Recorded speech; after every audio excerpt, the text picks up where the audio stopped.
protože mě zajímá, jaké to bude podruhé.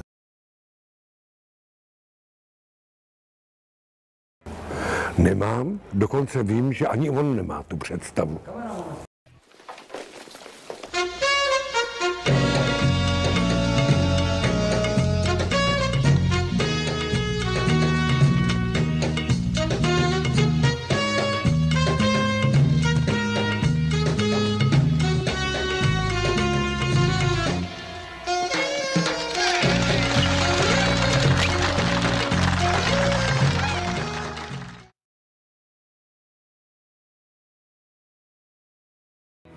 Protože jsme měli zrovna cestu kolem a protože nám to udělalo radost.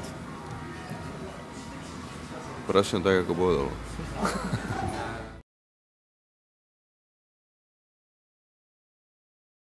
Protože dělám vánoční bazar.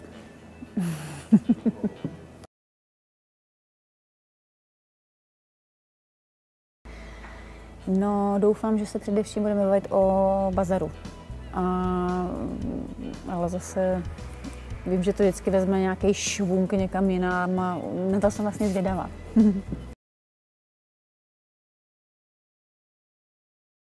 Víceméně jo, ale asi bych, protože jsem teda pořád dlouho nesledovala a nevím, jestli se ho na to lidi už neptají, jestli ho to furt baví. Ale říkala mi jeho družka, žena, že tady ho to furt baví.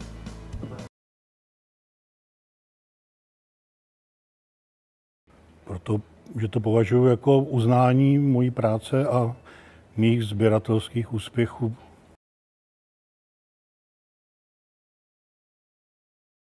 No, protože jsem přišel s klistýrama, tak doufám, že o klistýrech. Já bych se asi bál.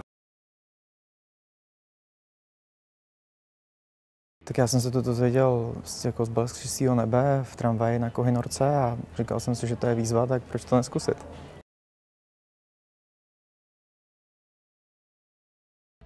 No, asi tuším, že zabředneme někam k halucinogenním houbám, ale uvidíme, nechám se překvapit. Ne.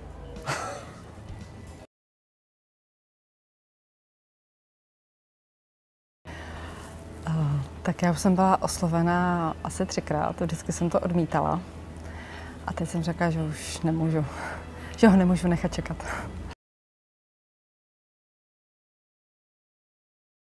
Já doufám, že se mě bude ptát na to, co dělám, co mě baví a jako mám práci.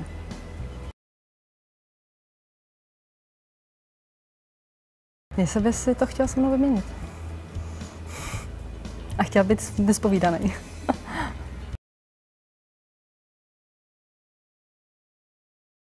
Jsem nervózní, protože právě nevím, co mě čeká.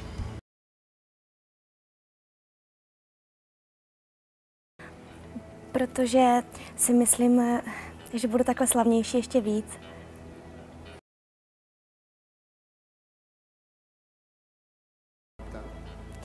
No, já doufám, že jenom na samý sympatické věci.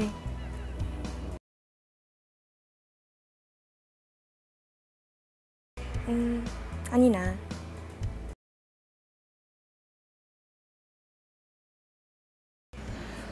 No, já bych se ho chtěla zeptat na to, jak je možné, že doma netřídí odpad.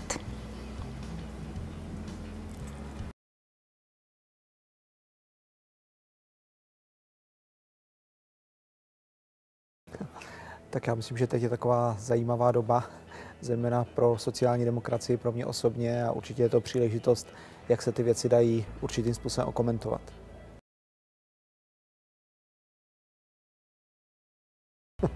Čekal bych, že se bude ptát na to, co se teď po volbách děje v sociální demokracii. Myslím si, že to není úplně příjemná věc.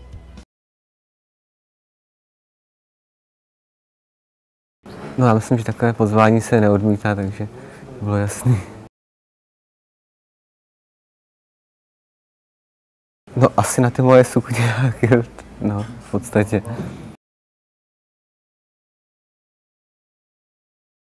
Voláme účastníka zahradní olympiády Bédu Trávníčka. Haló! Tak co, jak to jde? Aj.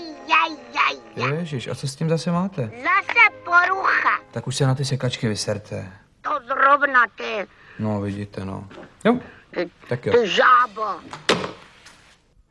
Já jsem člověk, který vůbec neznáš. Já neznám tebe a mám ti přát všechno nejlepší k narozeninám. Větší uchylárnu jsem ještě nikdy nedělal, ale fakt ti to přeju. Bavte se všichni, co na to koukáte, tak čau. Happy birthday, Sabich. Happy birthday, Sabich. Happy birthday. Sabič, přejeme ti všechno nejlepší kulatým narozeninám. Jo, máš prej 12. narozeniny, tak všechno nejlepší ke kulatinám, Sabič. Ale možná osobně ti popřál. Já osobně se ti popřál. Čau Sábiči, prosím tě, všechno nejlepší k narozeninám, já se strašně omlouvám, ale já dneska fakt nedorazím, já to nestíhám, my ještě točíme víc. Měj se hezky, pá. Tak tohle přání patří Petru Cabiči. Já ti přeju všecko nejlepší. 40, to je lepší než to, co mám já před sebou. To je 60. Takže všecko nejlepší a užívej si. Pořád to ještě funguje. Piči, jsi největší kurda ze všech chudých zaměstnanců. A proto nepřijdeme. Nepočítej s náma. Nikdy. Tvůj dobytku.